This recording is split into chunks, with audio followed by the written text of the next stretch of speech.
Okay, wowzers, wowie, zowie. Okay, hey everyone. Anthony Fantano here, internet's busiest music nerd. Hope you're doing well.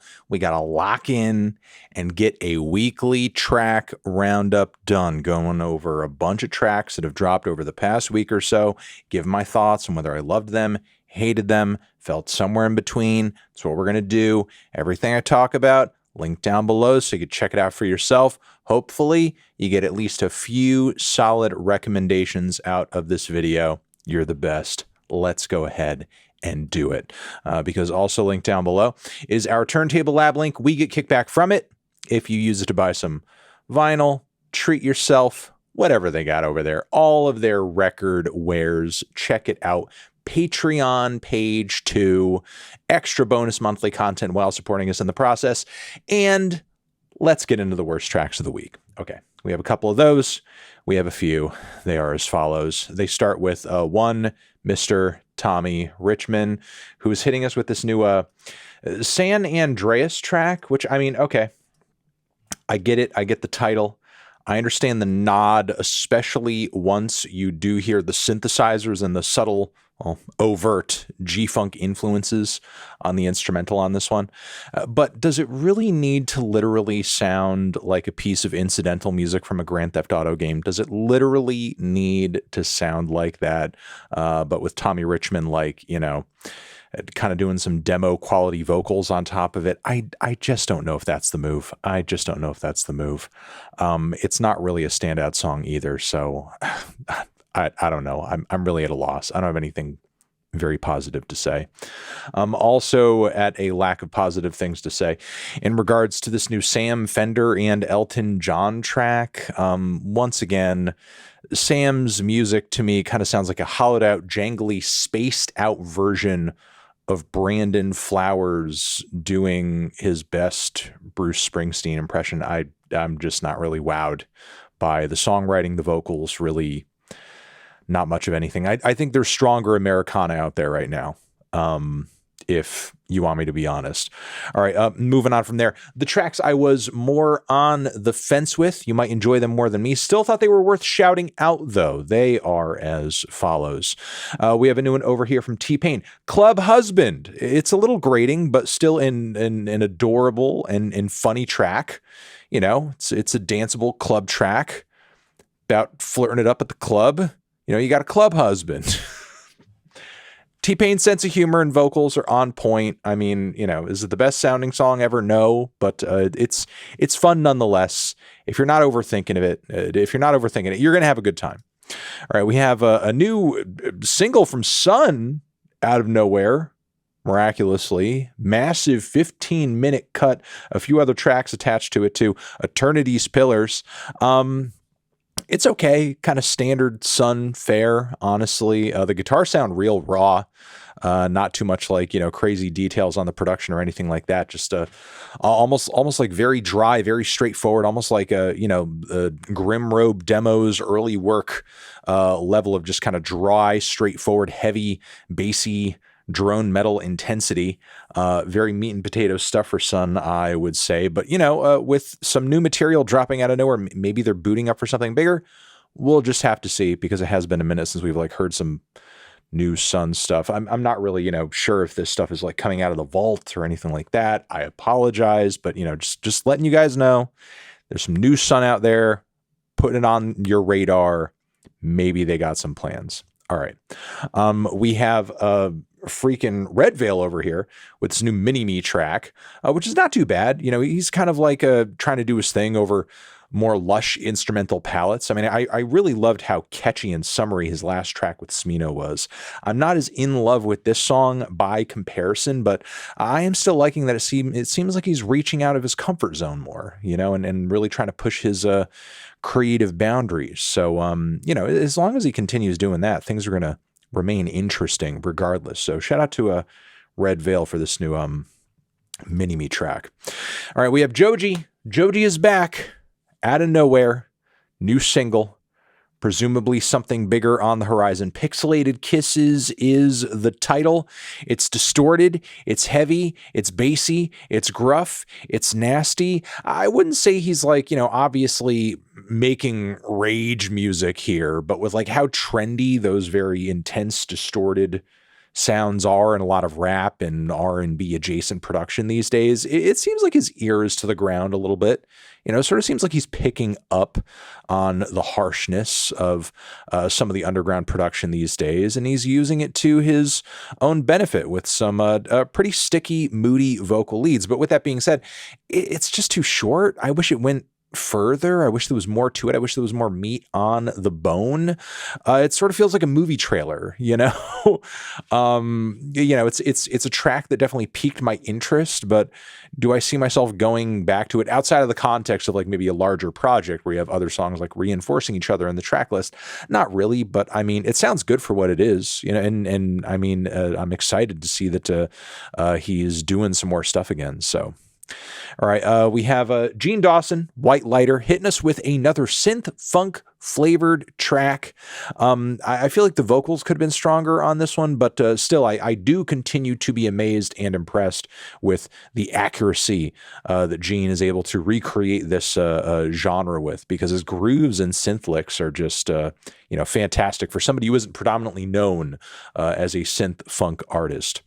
All right, we have a new single from Tame Impala, My Old Ways. The whole album, Deadbeat, is out now, but I guess this My Old Ways track is like the final track or kind of teaser, or rather like single to be released in tandem with the album dropping. And it's decent, it's okay. The piano lines are cool, Kevin's vocals are very straightforward, and the beats are more captivating than some of the other teasers that I've heard, but like I'm really not entirely sold. I got to tell you, I mean, I'm not going to give too much away because obviously I do have to review the album very soon. But like my hopes, unfortunately, are not very high. I'm just not very thrilled by what I'm hearing on the record. Moving on from there, Charlie Puth is hitting us with a new one, Changes.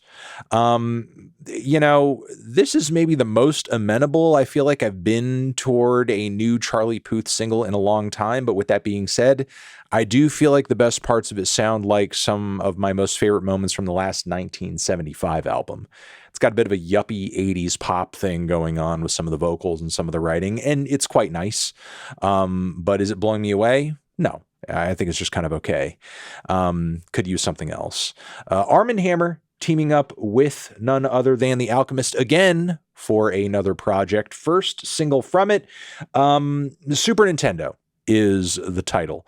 The production, I feel like, could have been punchier, honestly, but I do like the lyrical trades that Elucid and Billy are engaged in on the track. That, at the very least, makes the song pretty attention-grabbing.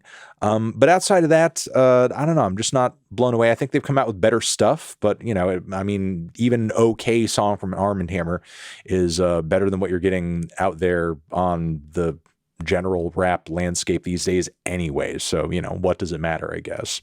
All right, moving on from there. Alex Cameron, Short King. I have been dying for a new Alex Cameron album cycle.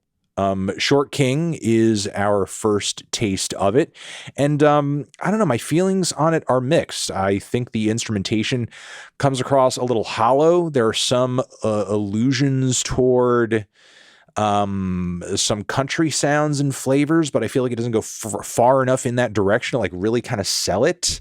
The lyrics are funny. The topic, I mean, he's literally writing a song about, height insecurities and so on and so forth, with him being as tall as he is. And I mean, it's got a lot of creative, positive things going for it, but I feel like it doesn't necessarily stick the landing per se. It's falling a little bit short. However, Alex Cameron is known to be a very creative, theatrical fellow. Maybe there will be some other cuts that will wow me more than this one. Maybe this track, the storyline will grow on me a little bit as I hear it more. We'll just have to wait and see. But as of right now, I'm kind of on the fence with it. We have the best tracks of the week. Quite a few of those. Let's get into them. Boom. Starting with this new one from Yaeji. as well as Balming Tiger. It is a quirky, raw, bedroom-produced little dance cut with a lot of great grooves, quirky instrumentation, and fun vocals. Liking this one a lot. This has got a lot of raw, kind of lightning in a bottle type energy, and it's quite cute if you're looking for a dance cut. JPEGMAFIA coming through with, I guess, like some extras stuff with the song Manic. I mean, the flow and the rapping is killer. Love the production a lot. Kind of, look, say what you will about JPEGMAFIA, his behavior, his catalog, his consistency, his attitude, whatever you want to say. I feel like, artistically, the guy continues to impress.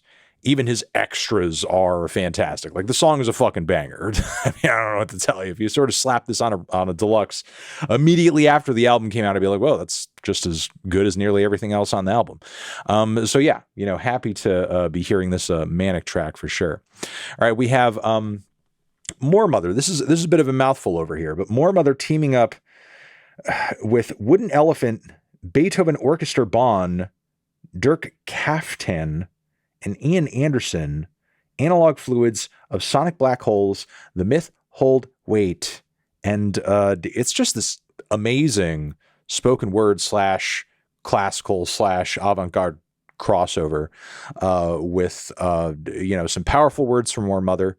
And I feel like lately she's just been kind of like continuing to explore different ways to musically and aesthetically empower her words, empower her poetry, and doing something with like some orchestra backing. I think is just a killer idea and is doing so much for this piece. All right, moving on from there, we have freaking Magdalena Bay, who are treating us again. They just dropped 2 tracks, at 2 non-album tracks, out of the blue, out of nowhere. Just dropped them. Just dropped 2 new songs. Now they're dropping 2 more with a goddamn cool-ass piece of single art that looks like a Goosebumps album cover. What the fuck? Anyway, Human Happens is great. Paint Me a Picture, I love even more. Paint Me a Picture is just pure synth pop bliss. It is wonderful. I think one of their best singles to date, frankly. Magdalena Bay just continuing to absolutely kill it with the futuristic, sugary, groovy, prog pop bliss that they are, really becoming known for across the internet. All right, continuing on because, again, these 2 tracks are great. Give them a listen. We have Big L, who is coming out with a posthumous record through Mass Appeal. Mass Appeal really kind of like, digging in on dropping either these posthumous projects like the recent one from Mobb Deep, which was very impressive, or, projects from legends who are, deep into their 3rd or 4th acts at this point, be it Ghostface Killah, be it Raekwon the Chef. They're really putting in work, really putting out a lot of stuff as of late. And this new one with Big L, which also features Nas, no surprise there, is a good one. And, Big L's flow on is fantastic. You Ain't Got a Chance is the name of the track. And, it's a good, throwback New York hardcore hip hop tune all around. It's not bad at all. It's considering like, how long this must have been like sitting in the vault. So kind of looking forward to seeing how this one pans out, especially considering like how well that Mobb Deep record came together, in my opinion, even if there were like some rough patches in its deep cuts. We have the new Kim Petras over here. New Kim Petras, I Like Your Look is the name of the track. It's a grimy electro bop with what seems like some production from the Frost Children in the mix, which is pretty cool. Kim Petras has been getting a little bolder and more creative with some of the new material, some of the new singles, which is really has me looking forward to this new album for sure. So, if more tracks are coming out that are this good, that are this fun, it's going to be a good one. All right, we have this track over here from Teen Jesus and the Gene Teasers. Don't be fooled by this album cover that looks like, I don't know, some kind of like British rom-com movie from the 2000s. They're actually, a bona fide rock group with some cool new singles out, one of them being Bait, which, if you like your wet leg, if you like your straightforward, dry, wordy post-punk, you're going to like this track quite a bit. This is a fun track for sure. Good riffs, great group vocals, good grooves. Believe me, you're going to like it. You're going to dig it. It's a fun one. All right, we have also over here Grimes, who's dropping a new single out of nowhere, Artificial Angels. I have some thoughts on this one. I mean, the cover art here is an abomination.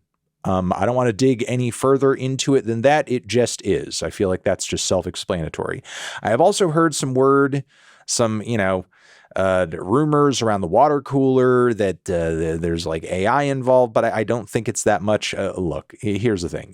For Grimes, this is like the biggest banger I think she's put out in a long time, in my opinion. The hook absolutely goes. The beat is banging, and it's really got a nice, blaring, thick, fat sound to it. Yeah, I mean, if she puts out more songs like this soon, I will be pleased to praise those as well. But I don't know, the honeymoon here might be short-lived. We'll just have to see. All right, we have also Danny Brown over here hitting us with a new one with underscores in the mix, which is like this crazy rap electronic music fusion. The more I'm hearing about this upcoming Danny Brown record and sort of seeing the guests, hearing the singles, I'm like, man, this kind of reminds me, he's like doing a more futuristic, crazy experimental version of like his old era, where he's trying to just sort of like rap over more dance centric beats and just like more weird synthetic production. And honestly, like, even though it's not one of my favorite Danny Brown records, I'm kind of here for it, looking forward to see how more of it pans out, especially with, songs as fun as this, serving as teasers with underscores. This track is way catchier and way more straightforward than the last song, which had like multiple phases to it and was just completely whacked the fuck out. So definitely looking forward to hearing more from Danny on this upcoming record. And shout out finally to Anna von Hausswolff with Struggle with the Beast, who miraculously has come through with this like 8-minute monster that is like this psych horn, linear experimental rock freakout that I just really did not see coming, given how sort of like moody and dark some of my favorite works from Anna in the past have been, honestly. This is a bit of a switch up, but frankly, a very well put together and exciting one. Don't be scared away by the length of this new track, the length of this new single. It's a worthy listen. It's a thrilling listen. And I feel like you guys are going to dig this one as well. And that is going to be it for all of my recommendations in this video. That is the weekly track roundup in the can for you. You're the best. Love ya. Anthony Fantano. Weekly tracks, music, everything again, linked down below. Forever.